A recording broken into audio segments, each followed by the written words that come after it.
আসসালামু আলাইকুম। সংবাদে আপনাদের সবাইকে স্বাগত জানাচ্ছি। আমি ফিরোজ তোহা। শুরুতেই আরবে কেবলস সংবাদ শিরোনাম। পুরোদমে ভারত পাকিস্তান ভয়াবহ যুদ্ধ চলছে, আর এই মুহূর্তে আমাদের হাতে এসেছে সবথেকে গুরুত্বপূর্ণ তাজা কিছু আপডেট সংবাদ। প্রথমেই জানাবো পাকিস্তানের নতুন অভিযান অপারেশন বুনিয়ান উন মারসুস। এতেই ধ্বংস হয়ে যাচ্ছে ভারতের সেনা চৌকি, সেনাঘাঁটি এবং ডিফেন্স সিস্টেম সহ সবকিছু। ভারতের বিরুদ্ধে নতুন অভিযান শুরু করেছে পাকিস্তান। অপারেশন বুনিয়ান উন মারসুস নামে এই অভিযানে ভারতের সেনাবাহিনীকে নিশানা করা হয়েছে। পবিত্র আল কোরআনের একটি আয়াতের অংশ থেকে এই নামকরণ করা হয়েছে। এরপর জানাবো উত্তেজনা বৃদ্ধি চাই না বলছে নরেন্দ্র মোদী। পাকিস্তান হামলা শুরুর পর থেকেই ভয় পেয়ে গেছে ভারত। নরেন্দ্র মোদী বলছে আর যুদ্ধ চাই না। এবার থেকে নরেন্দ্র মোদী পাকিস্তানের হাতে পা ধরে কান্নাকাটি শুরু করেছে। তারা আর যুদ্ধ চাচ্ছে না, তারা এখন মুক্তি চায়। এদিকে ভারতে হামলা করা ড্রোন তুরস্কের তৈরি, এরদোয়ানের দিকে অভিযোগের তীর। জম্মু ও কাশ্মীর নিয়ন্ত্রণ রেখা এলওসি এবং ভারতের অন্যান্য রাজ্যের আন্তর্জাতিক সীমান্তে পাকিস্তানের হামলার পেছনে তুরস্কের সংযোগ রয়েছে বলে দাবি করেছে ভারত। তুরস্কের দেয়া 400টি ড্রোন পাকিস্তান ভারতের সামরিক বেসামরিক এলাকাগুলোতে লক্ষ্য করে ব্যবহার করছে এমন অভিযোগ করেছে ভারত। তবে অভিযোগটি প্রত্যাখ্যান করেছে তুরস্কের প্রেসিডেন্ট রিসেপ তাইয়েপ এরদোয়ান। তিনি বলেছেন, পাকিস্তানে আমরা কোনো ধরনের অস্ত্র সহায়তা করিনি। জানাবো ভারত পাকিস্তান যুদ্ধবিরতির বার্তায় যা লিখলেন ডোনাল্ড ট্রাম্প। ভারত পাকিস্তান পাল্টাপাল্টি হামলা নিয়ে সুখবর দিয়েছেন মার্কিন প্রেসিডেন্ট ডোনাল্ড ট্রাম্প। তিনি জানিয়েছেন, দীর্ঘ আলোচনার মাধ্যমে উভয় দেশ যুদ্ধবিরতিতে সম্মত হতে চায়। সামাজিক যোগাযোগ মাধ্যম ট্রুথ সোশ্যালে এক পোস্টে তিনি এই কথা জানিয়েছেন। আজ আল জাজিরার এক প্রতিবেদনে তথ্যটি নিশ্চিত করা হয়েছে। এবং সর্বশেষ জানাবো আওয়ামী লীগ নিষিদ্ধ না হওয়া পর্যন্ত রাজপথ ছাড়বেন না বললেন হাসনাত আব্দুল্লাহ। আওয়ামী লীগ নিষিদ্ধের দাবিতে চলা আন্দোলনে কেউ যদি কোনোরূপ ফোর্স প্রয়োগ করে, তাহলে কেউ আপনারা আওয়ামী লীগকে যতক্ষণ পর্যন্ত নিষিদ্ধ করা না হয় ততক্ষণ পর্যন্ত ঘরে ফিরবেন না বলে বলেছেন হাসনাত আব্দুল্লাহ। তিনি বলেন, আমার উপর কোনো যদি চাপ আসে আমি হয়তো কথা নাও বলতে পারি, কিন্তু আপনারা ঘরে ফিরবেন না। যতক্ষণ পর্যন্ত আওয়ামী লীগকে নিষিদ্ধ করা না হয় ততক্ষণ পর্যন্ত আপনারা আওয়ামী লীগকে নিষিদ্ধ করার জন্য রাজপথ ছাড়বেন না। প্রিয় দর্শক, এতক্ষণ শুনছিলেন সংবাদ শিরোনাম, এবারে বিস্তারিত। তবে তার আগে বন্ধুরা অনুরোধ থাকবে এই সংবাদটিতে একটি লাইক দিন। এই চ্যানেলে আপনি নতুন হয়ে থাকলে আমাদের সংবাদটি দেখতে দেখতে চ্যানেলটি সাবস্ক্রাইব করে রাখুন। কমেন্ট করে বন্ধুরা আপনার মূল্যবান মতামত জানিয়ে দিন আপনি বিশ্বের কোন দেশ থেকে বা বাংলাদেশের কোন স্থান থেকে আমাদের সংবাদটি দেখছেন এবং শুনছেন। আর বন্ধুরা, ভারত পাকিস্তান যুদ্ধে আপনি কোন দেশকে সমর্থন করেন কমেন্ট করে জানিয়ে দিন। সংবাদটি আপনার সোশ্যাল মিডিয়ায় শেয়ার করে দিন বন্ধুদের মাঝে। এবারে বিস্তারিত। পাকিস্তানের নতুন অভিযান অপারেশন বুনিয়ান উন মারসুস অর্থ কি? ভারতের বিরুদ্ধে নতুন অভিযান শুরু করেছে পাকিস্তান। অপারেশন বুনিয়ান উন মারসুস নামের এই অভিযানে ভারতের সেনাবাহিনীকে নিশানা করা হয়েছে। দেশটির আল কোরআনের একটি আয়াতের অংশ বিশেষ থেকে নামকরণ করা হয়েছে। আজ পাকিস্তানের সংবাদ মাধ্যম জিও নিউজের এক প্রতিবেদনে এই তথ্য জানানো হয়েছে। প্রতিবেদনে বলা হয়েছে, ভারতের পক্ষ থেকে পাকিস্তানের ভূখণ্ডে অপরিচিত ক্ষেপণাস্ত্র হামলার জবাবে পাকিস্তান সেনাবাহিনী অপারেশন বুনিয়ান উন মারসুস শুরু করেছে, যার অধীনে একাধিক ভারতীয় সামরিক স্থাপনায় হামলা চালানো হয়েছে। পাকিস্তানের সামরিক বাহিনী জানিয়েছে, এই অভিযানের লক্ষ্য ভারতীয় আগ্রাসনের কঠোর জবাব দেয়া। আজ পাকিস্তান দাবি করেছে, ভারত তাদের 3টি বিমান ঘাঁটিতে ক্ষেপণাস্ত্র হামলা চালিয়েছে, যার মধ্যে একটি রাজধানী ইসলামাবাদের কাছাকাছি। তবে পাকিস্তানের বিমান প্রতিরক্ষা ব্যবস্থার অধিকাংশই ক্ষেপণাস্ত্রকে আটকাতে সক্ষম হয়েছে। কাশ্মীরকে কেন্দ্র করে দীর্ঘস্থায়ী বিরোধে অবদ্ধ দুই দেশ গত বুধবার থেকে প্রতিদিনের মতো সংঘর্ষে লিপ্ত হয়েছে। ভারতের হামলার জবাবে পাকিস্তান পাল্টা প্রতিশোধের ঘোষণা দেয় এবং সেই প্রতিশোধের অংশ হিসেবে শুরু হয় অপারেশন বুনিয়ান উন মারসুস। এই অপারেশনের নামটি পবিত্র কোরআনের সূরা সফের 4th আয়াত থেকে নেওয়া হয়েছে, যার অর্থ গলিত সীসা প্রাচীর তথা সীসা ঢালা প্রাচীর, শক্তি সংহতি এবং দুর্ভেদ্যর প্রতীক। পাকিস্তানের সামরিক বাহিনী জানিয়েছে, এই প্রতীকী নামের মাধ্যমে মাধ্যমে তারা তাদের ঐক্য এবং প্রতিরক্ষা সক্ষমতার প্রতিফলন পুরো বিশ্বকে দেখাতে চায় এবং এই হামলার মাধ্যমে ভারতকে তার হামলার প্রতিউত্তর দিতে প্রস্তুত পাকিস্তান। উত্তেজনা বৃদ্ধি চায় না বলছে নরেন্দ্র মোদী।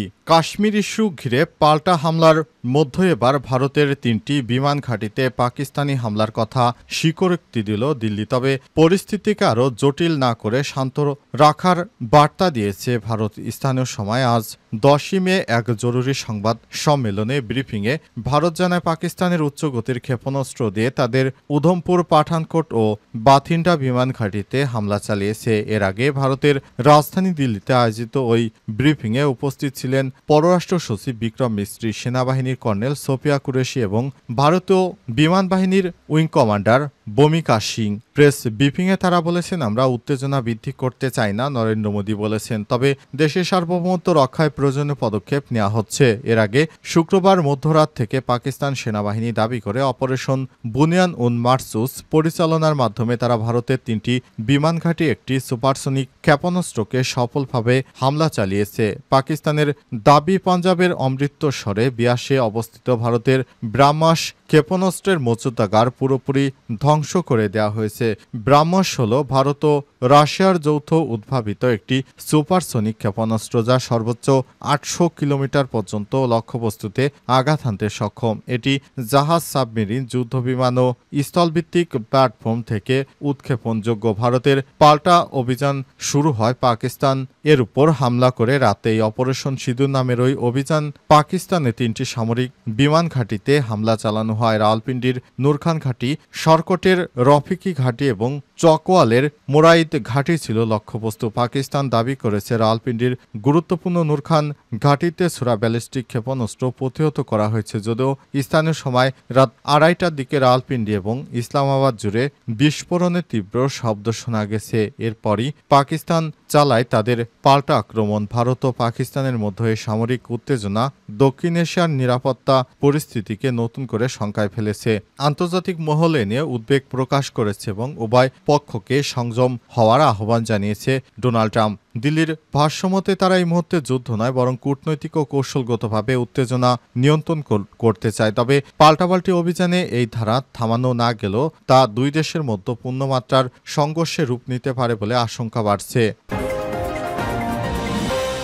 ভারতে হামলা করা ড্রোন তুরস্কের তৈরি, এরদোয়ানের দিকে অভিযোগের তীর। জম্মু কাশ্মীর নিয়ন্ত্রণ রেখা এলওসি এবং ভারতের অন্যান্য রাজ্যের আন্তর্জাতিক সীমান্ত পাকিস্তানের হামলার পেছনে তুরস্কের সংযোগ রয়েছে। তুরস্কের দেয়া 300 থেকে 400টি ড্রোন পাকিস্তানের হাতে আসার পর ভারতের সামরিক ও বেসামরিক এলাকাগুলোকে লক্ষ্য করে ব্যবহার করা হয়, এমন অভিযোগ করছে ভারত খবর এনডিটিভির। ভারত সরকার অপারেশন সিঁদুর নিয়ে একটি বিশেষ প্রেস ব্রিফিংয়ে জানিয়েছে, এই ড্রোনগুলো লাদাখের লেহ থেকে গুজরাটের সার্কিট ক্রিক পর্যন্ত পুরো পশ্চিম সীমান্তে 36টি স্থানে ভারতীয় আকাশসীমা লঙ্ঘন করে হামলা চালায়। পাকিস্তানের পাঠানো প্রায় 400টি ড্রোনের মধ্যে ভারতীয় সশস্ত্র বাহিনী কাইনেটিক এবং নন কাইনেটিক উভয়ে অনেক ধ্বংস করেছে। পরে ড্রোনের ধ্বংসাবশেষ উদ্ধার করে তদন্তের জন্য ফরেনসিক বিশেষজ্ঞদের কাছে পাঠানো হয়েছে। ড্রোনের ধ্বংসাবশেষ প্রাথমিক ফরেনসিক প্রমাণে দেখা গেছে এগুলো তুরস্কের আসিসগার্ড সোঙ্গার ড্রোন ছিল। ভারতীয় সংবাদ মাধ্যমের প্রতিবেদনে বলা হয়েছে, জম্মু কাশ্মীরে বেসামরিক নাগরিকদের উপর সন্ত্রাসী হামলার নিন্দা করেনি তুরস্ক। পাকিস্তান সংশ্লিষ্ট সন্ত্রাসীদের দ্বারা নিহত ভারতীয় পর্যটকদের পরিবারের প্রতি সমবেদনা জানাননি তারা। তার পরিবর্তে পাকিস্তানকে কাশ্মীর ইস্যুতে সম্পূর্ণ সমর্থন দিয়েছে। সম্প্রতি 6টি তুর্কি সামরিক বিমান পাকিস্তানে পৌঁছেছে বলে খবর ছড়ায়, যেগুলো তুরস্কের তৈরি অস্ত্র এবং সামরিক সরঞ্জাম নিয়ে এসেছে বলে অভিযোগ করেছে। আঙ্কারা এই খবর অস্বীকার করেছে। তবে তুরস্ক তাদের C-130 সামরিক বিমানের উপস্থিতি অস্বীকার করতে পারেন, কারণ এটি বিশ্বব্যাপী বিমান নজরদারি সিস্টেমে ধরা পড়েছে। কিন্তু তাতে তারা কোনো অস্ত্র পাকিস্তানে পাঠায়নি বলে জানিয়েছে। আঙ্কারা এক বিবৃতিতে বলেছে, তুর্কি থেকে একটি কার্গো বিমান পাকিস্তানে জ্বালানি ভর্তি করার জন্য অবতরণ করেছিল। এ থেকে সন্দেহ আরও তীব্র হয়েছে। সরাসরি তুরস্ক জানিয়েছে, আমরা কোনো অস্ত্র সহযোগিতা দেইনি, আমাদের একটি কার্গো বিমান যাওয়ার পথে জ্বালানি শেষ হয়ে যায়, তারপর পাকিস্তানে নেমে সেখান থেকে জ্বালানি নিয়েছে, এর বেশি কিছু নয়। সংবাদ সম্মেলনে ভারতের সেনাবাহিনীর কর্নেল সোফিয়া কুরেশি আরও বলেছেন, পাকিস্তান বৃহস্পতিবার ভারতের সেনা ছাউনিকে নিশানা করার চেষ্টা করে। এ সময় ভারতের আকাশ সীমা লঙ্ঘন করার চেষ্টা করে, এমনকি নিয়ন্ত্রণ রেখায় এলওসিতে ক্রমাগত গোলাবর্ষণ করছে পাকিস্তান সেনারা। আওয়ামী লীগ নিষিদ্ধ না হওয়া পর্যন্ত রাজপথ ছাড়বেন না বললেন হাসনাত আব্দুল্লাহ। আওয়ামী লীগ নিষিদ্ধের দাবিতে চলা আন্দোলন জোরপূর্বক বা চাপের মুখে কেউ যদি আপনাদের বলে আপনারা আন্দোলন থামিয়ে দিন, কিন্তু আপনারা আন্দোলন থামাবেন না। আজ হাসনাত আব্দুল্লাহ এসব কথা বলেছেন। তিনি বলেছেন, অনেক সময় চাপ আসতে পারে, আমি কথা নাও বলতে পারি। কেউ যদি এই ধরনের কোনো সুযোগ নেওয়ার চেষ্টা করে যে তারা বলে আওয়ামী লীগ নিষিদ্ধ হবে না বা চাপ প্রয়োগ করে আমি যদি কথা বলতে নাও পারি, তারপরও আপনারা চাপের মুখে আওয়ামী লীগ রাজনীতি করবে, এটি কখনো স্বীকার হতে দেব না।